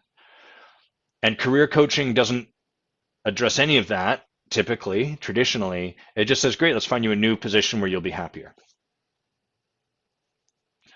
Ontologically, what we do is we look at like what was the experience you had in that previous job as a starting point. And how can we want to help you to start to see how you were the cause of that? How can you be responsible for the experience you had? So it might be like, someone's like, well, it's the third job I've had in this industry, and every boss I've had is disrespectful. I was working in the legal industry. It's the third job in a row where like my principal that I worked with, I was a legal assistant, treated me like garbage and was rude to me. Okay, got it. And so absent looking ontologically, what will almost certainly happen is that person will leave the legal profession and find themselves into a new profession where the same dynamic happens because they are not looking to see how they are co-creating that. Ontologically, we'd take a look at what's going on and we'd start to look at like, okay, got it. What do you need to like vent this off to kind of like complete on this to allow yourself permission to take a look? We don't want to make anyone wrong. We don't want to make it wrong that they feel this way. We want to, in fact, validate it. But then on the other side of that, how can you see you created that? And if they look down that path, they might see like, well, I can see like I just accepted it. I didn't stop the person saying, hey, I didn't ask any questions. I didn't say, hey, it doesn't work. Like, it actually really upsets me when you talk to me that way. Or, hey, when you do that, I'm left feeling pretty awful. And I just want to check, is that your intention? Like what's going on there? I didn't do anything like that. I just kind of accepted that abuse, so to speak. Okay, great. And by looking at that, what it does is it has them see how they are co-creating their experience, and then they can create something different no matter where they end up, whether it's a new field or just a different job in the same field. Okay, I feel like I'm getting a little bit off a field here, so I want to bring us back. Ultimately, Seth's question is, how do you approach career coaching ontologically? What I do when people want to create a new career is I begin by asking them very simple questions like, great, what do you want? What do you want from your career? What do you want from this new venture? What do you want to shift? What do you want to create for yourself?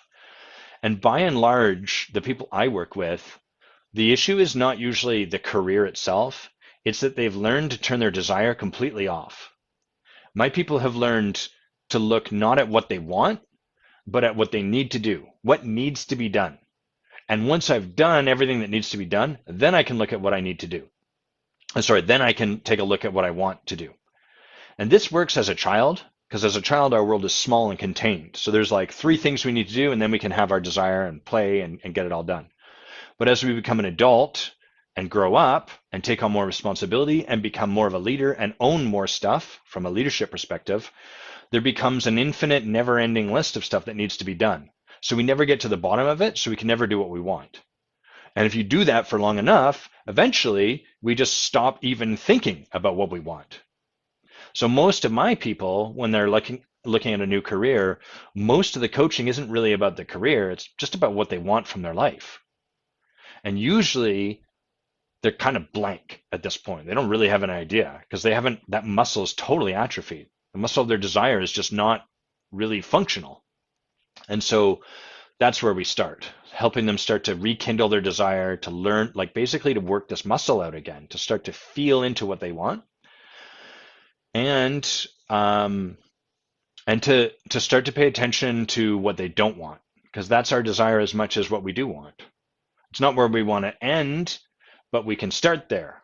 Well, I don't want a boss who's rude to me. Okay, what relationship do you want with your boss? Well, I don't want them to yell. Okay, what do you want them to do? So we're always beginning there, but then driving them over to like, where do you want to end up? Well, I don't want to be here in Victoria. Okay, where do you want to be? So we acknowledge what they don't want, but then we inquire into what they do want so that we can start to get clear on the sort of thing that they want to make happen. And usually there comes a point, this is the point that people don't really love, where they have to make a choice. There's no right answer to the next career. You just have to take a swing. Just like there's no right answer to the degree you get in school. There's no right answer to the job you take after you graduate. There's no right answer to the next position you step into. Hey, Andy, nice to see you. We just have to make a decision. And that is the biggest challenge I find for people in career coaching, which is why they go towards the traditional approach to career coaching of getting like reams and reams and reams of exams and questionnaires and assessments, because it kind of gives us like a bit of an impression of like, I'm moving towards the right answer. It gives us some certainty. It kind of buoys us against our fear that we'll make the wrong decision and then we'll be stuck in a dead-end job for another 10 years, just like the last one. But really the work is just make a decision and then get supported and be in that decision.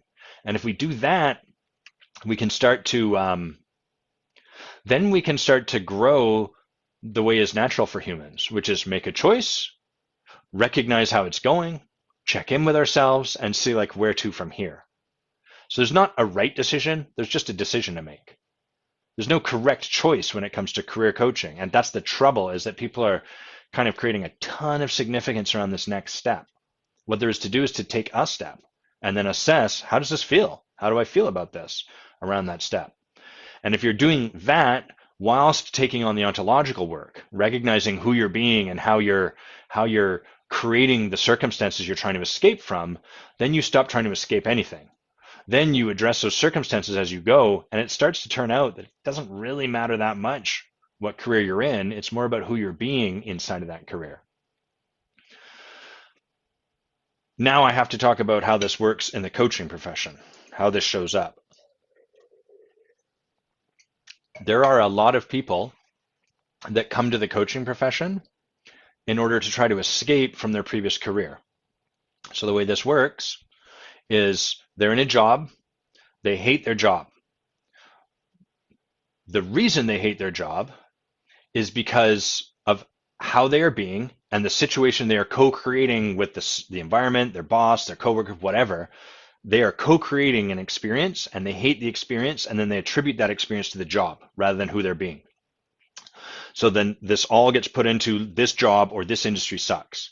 And then what they do is they go and become a coach, because as a coach, you're your own boss. You're not working in any kind of particular industry. Instead, you're helping other people with their stuff. Your stuff kind of gets, you don't have to look at it. And so these people come into the coaching profession. Not exclusively, but lots of them end up in the coaching profession, because the coaching profession kind of fits a bit that idea. Like those that can't teach, like if you can't hack it, you become a teacher. If you can't hack it in a career, you become a coach and help other people achieve success in their careers. Not exclusively, this isn't a condemnation of the coaching industry as a whole, but this can often happen. One of two things happens from this place. One, people try to just coach and like escape that experience, but how you're being in one place is how you're being in every place. So even though they've left the whatever industry, they end up recreating the same circumstances in this new industry called coaching. And then eventually they leave and they go back to the easier way to make money. Because frankly, this can be a really exhausting practice if you're not well supported. Coaching is not an easy way to make money. It's really challenging and also the most rewarding in the world, but it requires support and investing in yourself. So that's option one. They kind of recreate the same circumstances, blah, blah, blah. Option two for this path we're describing is that they leave their old profession, they come into the coaching profession, and they get really good training, ontological training, training that invites them and supports them to look at how they're being. And as they do that, they start to unravel these ways of being that led to that disempowering experience in their previous career. And what happens here is they start to realize, oh, I didn't hate my job. It's that I hated who I was being in my job. And then from that place, I was attributing that to the job. Huh. And so magically in their training, they start to work on this stuff and they start to create breakthroughs. And then from that place, they realize, I don't think I actually want to be a coach. I think I want to do that old career now that I'm falling back in love with that career. So that's the more happier ending. They go back, but they completely recreate the way that their old career goes, and then they have this beautiful experience where they're like, oh, this is awesome. It's not about the career, it's about who I get to be in the career. That, by the way, is life. It's not about the thing, it's about who we get to be in the thing. And so from that place, those people usually create a more empowered experience. They move on from coaching. This doesn't hold true for everyone, but there's a lot of people that end up fleeing their old career, choosing coaching as a reaction to what they hated about their old career, which ultimately is a reaction to who they were being in their own career. Funny stuff. It's nice to see you show up too, Andy. Sarah, you write, would love to chat Jung's shadow with you at some point within the context of where the intersections between ontological framing and Jung's analytical psychology. That sounds like a heady conversation. I would enjoy that too. I would love if you're willing to share some of your thoughts just over like email or something like that as a starting point, so I can get a bit of that. One thing, I enjoy the analytical discussion of these concepts to a point. But then what I love about good ontological work is that we don't get caught up too much in the analysis of this or that, or is this right or is this wrong. And the person I heard best describe this, probably inadvertently, I don't think he was talking ontological, was Tony Robbins. And someone was asking him like, so what are you? Are you a coach? Are you a psychologist? What's your model? And he was like, my model is whatever will move the client forward. Sometimes I'm a, what did he call it? I can't remember. Oh, an applied psychologist. Other times I'm a coach. Sometimes I'm a football coach. I'm whatever will move that person forward. And that's what I love about great ontological work is at the end of the day, I don't need my clients to understand the notion of a shadow. You don't need to understand the notion of a shadow. All we really need is to be able to see that how you're showing up is incongruous with what is true to you, what is aligned with your soul. And from there, you don't need to understand why that's the case or what your dad did that led to this or why. None of that matters. All that really matters is, what do you want to choose? Is this how you want to show up in your life? And if the answer is no, great. How do you want to show up? And what would support you to do that right now? And that's what I love the most about the heart of ontological work, is that you can delve deeply into it. And you can lose yourself for days. I often do, in the brilliance of it, the analysis of it, the model of it. But at the end of the day, it's all moot, because what really matters is what moves us from point A to point B. Point B being wherever it is that you want to be in your life and however you want to be expressed in your life. So I'm always a little cautious about getting caught too much in the analysis. And when people ask questions like, compare shadow work to ontological work, I'm intrigued. I'm always intrigued, but I'm also not particularly attached. Like if someone was like, well, this ontological model you're doing conflicts with NLP Dynamic 38, where you do this, and it hypnotizes someone to do something different, I'd be like, all right, cool. I'm not attached to it being right. All that this model does is it helps me kind of understand how the client is showing up. And then it helps me, most importantly, work with it. And I'm going to use that story you just shared, Andy. It's exactly like that. The first time Andy and I met, Andy's delightful, and you should follow him if you don't. We were both out-of-town coaches. Andy was friends with a guy named Joe who was speaking, and this guy Alton that I know and used to talk with had I was going to be in San Francisco. Andy was in San Francisco because he'd just written a book.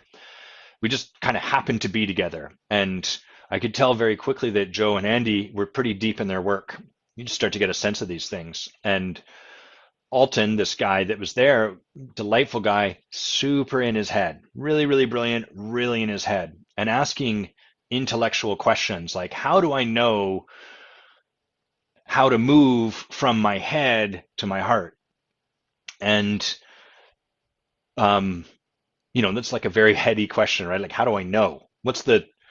Is there like a series of dials I can find, and then when that one goes here and this one goes that way, then I know to flip this lever and then I move into my heart. How does that work?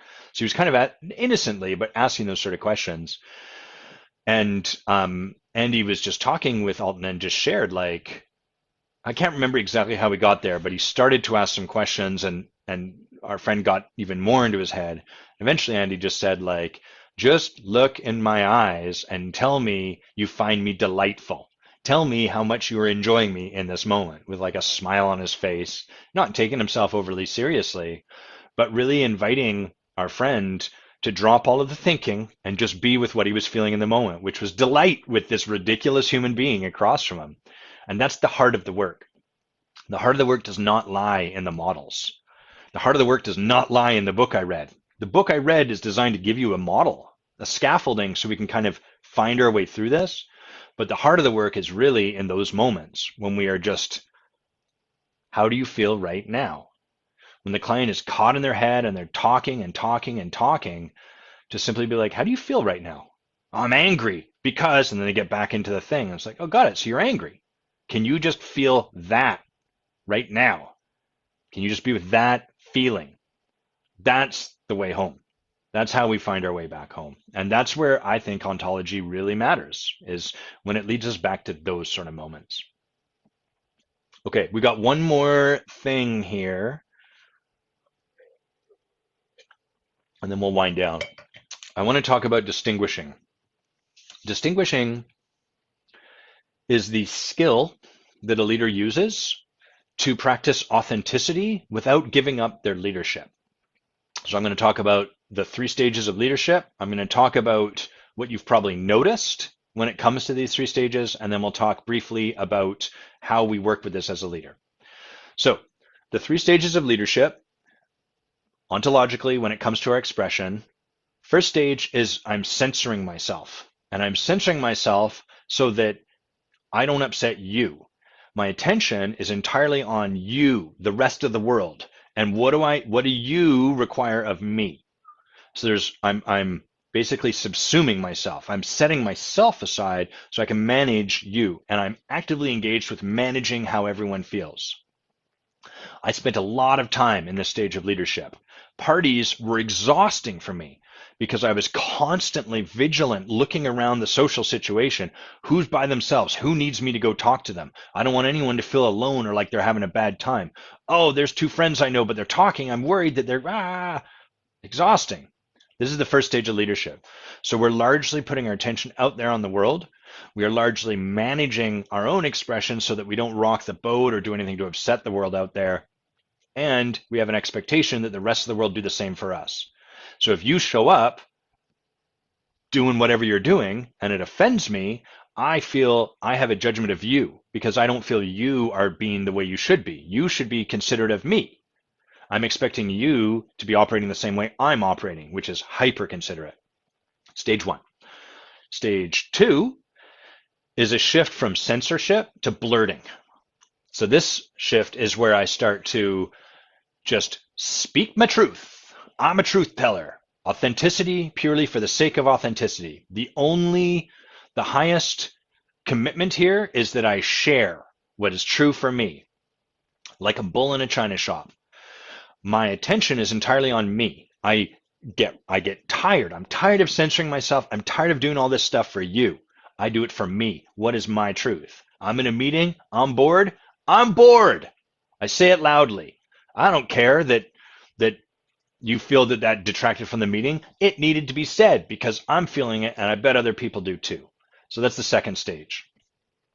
And I conduct myself based on the assumption that you should be coming from the second stage too. So we project onto the world that they should be showing up and relating to everything the same way we are. So if you do something that upsets me, I don't really make too much of it. I just turn away from you and say, fuck you. I manage myself. I don't care what's going on here. And then third, or sorry, not third, we're not going there yet. The other thing is that if I just tell my truth and then you are operating in that first stage of leadership, you get offended with me. You say, I'm offended by that. I say, well, that's your business. It's none of my business. Right? So I'm holding you through the same lens I'm now relating to the rest of the world. It's your business whether you're upset. Your attention should be on you, not whether I do stuff. So first stage censorship, second stage blurting. Third stage is I am now committed to something beyond you. I'm committed to something beyond me. I'm committed to something higher than myself, something in the space, something I want to create in the world. So perhaps I'm committed to collaboration in this moment. Perhaps I'm committed to connection in this moment. Perhaps I'm committed to this project and moving that project forward. And so from this stage, I don't ask necessarily what's true for me. And I also don't ask what would rock the boat for you and avoid doing that. Instead, I ask what will move forward connection in this moment. Maybe I'm in that meeting and I start to feel bored, but I ask the question, what's going to move this meeting towards the thing that we are here to do? And I might realize, even though I'm bored in this moment, me blurting that out is actually going to detract from the thing I'm really committed to. So at this third stage, we develop the ability to collaborate. No, not collaborate. Calibrate. That's the word I'm looking for. I am not necessarily censoring myself. I am in fact looking to a greater purpose than my own feelings in this moment. Final thing before we get a little further into this is that people in the first stage looking at people in the third stage will be like, oh, cool, they're doing the same thing I am, but not actually. Because rather than subsume myself, I take that information, I take the information about the world around me, and I allow that all to be part of my calculus as to whether or not this will move the world forward, move towards what I'm committed to. In the second stage, those people looking at me in the third stage will be like, look at that guy, he's censoring himself. I'm never going to go there. Because they don't recognize it's not censoring myself for the sake of other people. It's just that I'm committed to something higher than solely my own self-expression. So I move kind of out of a degree of selfishness. So you've been around leaders in that first stage. They're the ones that kind of are like, you say, how are things going? And they're like, fine, yeah, things are good. Anyhow, let's get on with it. There's not really much there. We feel a little bit disconnected. We might feel kind of small for the fact that I'm having trouble, but this person seems to have no trouble. When I was a kid, I got in the car once and I was learning to drive, and I asked my dad, like, hey, Dad, do you ever have moments where you kind of like zone out a little bit when you're driving, feel a little daisy? You know, because I have these from time to time, as I think all of us do, a little road hypnotized. And my dad said, no, absolutely not. That's super dangerous. And I was like, okay, guess I'm on my own for this one. You know, like he just wouldn't allow my perspective, but like not going to let that vulnerability in. I need to tell Adam that's wrong so that he learns never to, never let that in. So I was left feeling very alone. And that's part of the impact when people are leading from this place. Second, when we work with these people in the second stage, it tends to be just like a lot of like authenticity, but often like they're just bleeding everywhere. Like, I just had this, they come on the call and they're like, sorry, I'm 5 minutes late. I just had a huge fight with my husband. We're probably going to break up. It's just a mess. Anyhow, let's do this. And you're like, what the fuck is this? And so that leaves us feeling like there's something we have to take care of there. Is this person okay? And it diminishes their leadership. Like if they're going to then show up and like coach us on relationship dynamics, we're going to be like, is this the person for me? I don't know about this. So in both of these first and second ways of expressing ourselves and leading, something gets messed. In the first stage, there's sort of like, there's not a lack of leadership. They don't diminish their leadership, but their authenticity is missing. And we're left kind of feeling small and like we don't have space for our own authentic expression because this person doesn't struggle with that, so I guess I shouldn't either. In the second stage, the leadership is missing. They're authentic, but it's a mess. And so, that's not so good either. And as we move into that third stage, we want to be able to be authentic, but not give away our leadership. And the way we do that is through distinguished sharing, by distinguishing as we're sharing. And the way that we do this is that we share, but we do so in a way where we are sharing our work. We are sharing the work we are in progress with. So I'll model this by walking through each of these steps. I'm going to read your questions and then we'll kind of wind down. So in the first stage, I might share like, I might come on the call and people be like, "Hey, how's it going, Adam?" And I'd be like, "Yeah, it's fine. Good. Things with my wife, good. They're good. Yeah, let's not even go down there. Okay, how are you doing?" So you kind of left like, what's the deal here? What's going on? There's like an incongruence with his energy. I'm left curious. There's something in this space that's not getting spoken to, so it's just tugging away. Next time I mention partnership or romance, you're probably like, yeah, what was that? It pulls at you. It pulls you out of our conversation. So that'd be the first place. The second place, I might come on the call and just be like, you'd be like, how's it going? I'd be like, oh, like, frankly, my wife's a bitch. And I don't know why I married that person. I'm just so mad at them. We're fighting all the time. I married a narcissist. They're completely selfish. Anyhow, that's how it's going for me. How's it going for you guys? That's going to have a pretty big impact. You can even notice in this moment, like that might be sitting with you a particular way. And then this would be the third stage, was I would come onto the call and you say, "Hey, how's it going, Adam?" And I'd say, "Yeah, like right now, my partner is just driving me nuts. My wife I feel like she's being selfish, annoying me, narcissistic, and like a bit of a bee. And what I can see for myself is that like I have a tendency to kind of withdraw and pull away. And then as I do that, I can see that has her reach for more of my attention. And then that occurs to me like selfishness, and then I pull away even more. And so what I can kind of see here is that like I'm frustrated, I'm a little caught, and there's a dynamic that I co-create with my wife that has like both of these halves kind of stay whole. So as I do that, I'm sharing my truth, but I'm also sharing what I can see about my truth. I'm doing my best to sort of like, here's what I can learn. Here's the process that I'm in around this. And what that does is it gives people a place to see our humanity. It gives people a place to see what it's like to not just sit in our righteousness about how the other person's wrong, but to take a look on our side of the fence. And it doesn't give away our leadership. It doesn't leave people in this place where they're like, I guess what we do here is complain about our partners. Best of all, it provides people the opportunity to see something for themselves in what I'm sharing.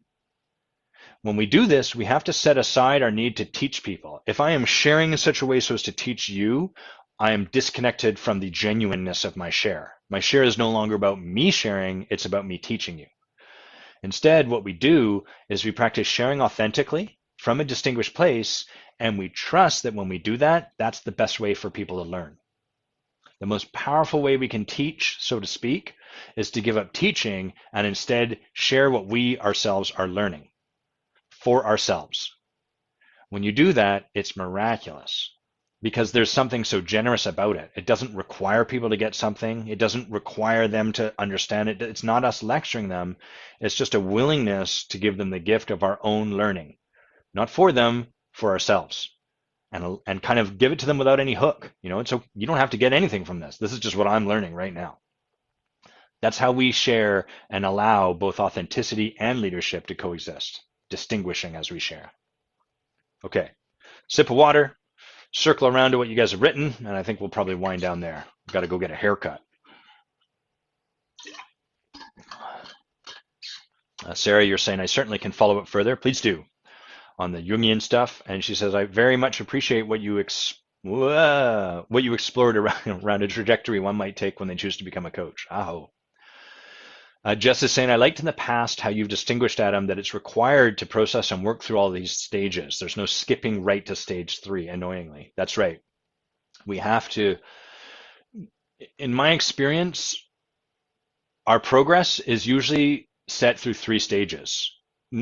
I've created these ideas like the stages of leadership because I think that's a really important place for it.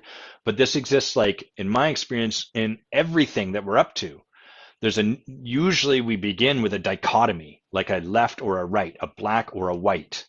the right thing to do and the wrong thing to do. And so where we start is we're stuck doing the right thing. And then the next stage is we move over to the other side and we do the wrong thing and we make ourselves right for that. And then the third stage is where we transcend.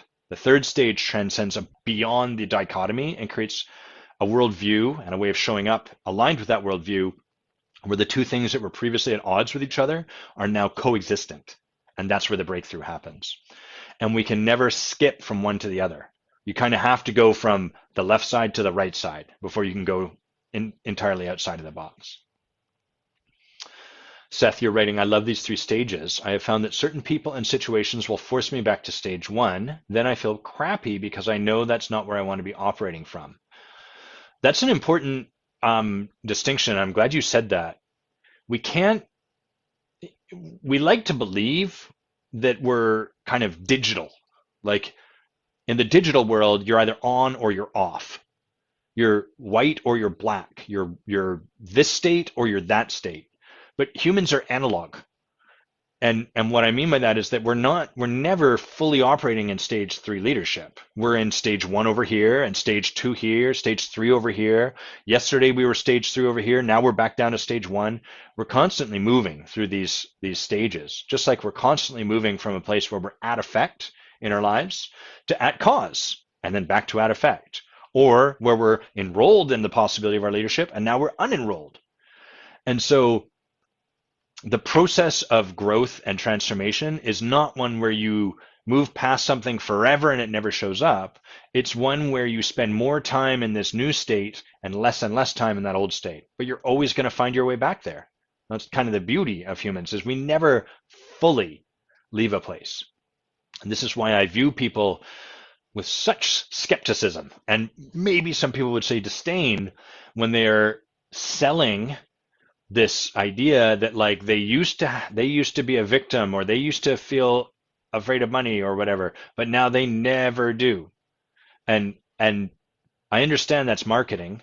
In fact, they may even believe it, but in my experience, that's not actually the way growth works. We never fully leave a place. It's a part of us.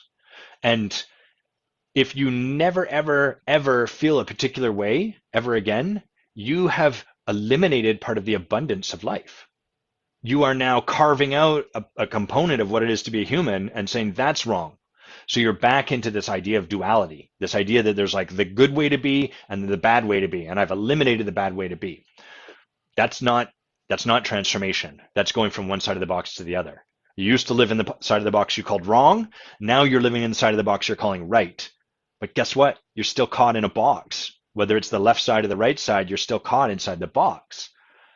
The breakthroughs are when we get outside of the box entirely and we stop relating to one part as good and one part as bad, and instead can just live with the abundance of life in all of what shows up. So it's okay when we show up in imposter syndrome. It's okay when we show up afraid. It's okay when we have anger, when we have sadness. We just learn to be more artful with whatever is showing up for us in the moment. I used to be afraid of money. Now I'm still afraid of money. But when it shows up, I can be a little more artful and I can have a little more grace for myself.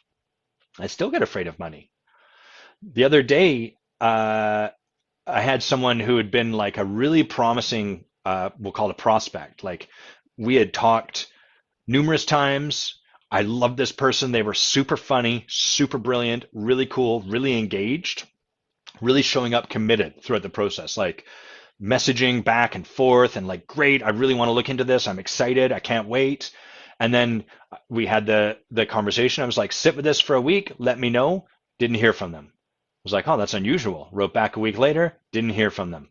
Just about to send them the final email saying, hey, it's been awesome. I'm going to close the loop. If I don't hear from someone, I do what's called closing the loop, like just letting them know, really enjoyed our work together. I really loved the conversations. If you ever want to reach out and get supported this way, let me know. But for now, I'm just going to close the loop over here, since that's kind of where we're at. All that to share, as this person said no, and they were like maybe the fourth person in a row that had kind of reached this place, I had fear show up where I was like, oh man, am I ever going to get hired again? Oh, have I peaked? Have I grown beyond what I can sustain? And that's a familiar conversation for me to be in. The only difference is that I have a little more altitude and I can be a little more artful. And instead of like feeling that way and then rushing off and hiring a marketing person or like rushing off and getting obsessed over the computer, I can take a breath. I can let that fear just exist. I can not distract myself from it, but instead sit down on my cushion and just kind of take some breaths and let it be and kind of what does Adam need in this moment? He needs some breath. He needs some relaxation. He needs some love. He needs him telling him his inner child, like, of course you would feel scared. 4 people in a row. It's a lot of energy you put into the world. So it doesn't go away for me. I just become more artful, more gracious about it. And that allows me room to be in every aspect of my process, including the scary parts. And the beautiful thing about that is I don't then have to avoid it or construct my life to make sure that doesn't ever happen. So that's what we're gaming towards. That's the game that we're playing. All right. Good live. Good live show. I'm gonna go and work in Costa Rica over the next week. Bay and I will be supporting people with the incredibly potent teacher that is ayahuasca. I've got a couple clients coming down with me this week, so that's going to be super cool to see them in person. Um, going to be there in rainy season, so it's going to be super hot, which will be not that much fun, but that's okay. We're going to have a great time, and then we're back not this Friday, but the following Friday. So we'll see y'all then. Thanks everyone for tuning in. Big thanks to Manu, Seth, David, Tibby, all of you for your questions. Thanks for your engagement. Sarah, thank you for what you've brought. Really appreciate everyone's I love the collaboration that we get to do this. Have an awesome weekend, and we'll see you all in a couple weeks. Peace.